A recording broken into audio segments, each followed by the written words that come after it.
Gamit ko phone ko kanina din may napanood ako na starting August 15 daw yung kahapon ay pinatupad yung full implementation ng reflectorized vests and stickers. And dun sa napanood ko hindi siya buong Pilipinas. Sa napanood ko sa Pangasinan area napatupad yun eh. Hindi ko po sure kapagalitan niyo ako. Pero magsisafety na ako sa checkpoint.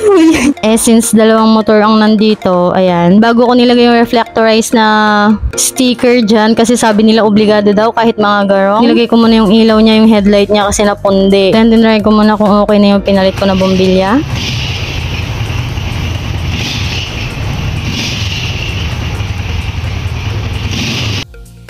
So no okay na yan, balik na naman yung kaha niya.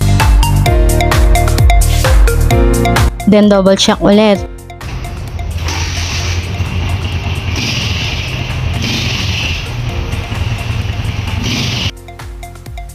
Nung all goods na yan, inumpisahan ko nang ilagay yung mga reflectorized na stickers. Medyo sinobrahan ko na yung bili ko. And sabi nung nagtitinda, any color will do naman. So ako na yung pumili ng mga kulay. Dun sa napanood ko, pag una daw sita, warning lang talaga. Then pag nasita ulit sa checkpoint, dun na ata yung may mga multa. Kaya magkano lang naman yung reflectorized na vest and yung stickers for safety din natin. Kung ikukumpara natin dun sa multa, if ever mahuli, then yung abala pa syempre. For example, sa gaya namin na nagtatrabaho, 'di ba? Sa pila and sa multa na babayadan, malaki na din. Kaya yan, nilagyan ko yung garong and yung motor ko na isa. Kaya yung sa inyo mga bossing ko, kung wala pa, lagyan nyo na din para mas mainam. And that's all. Salamat sa panonood.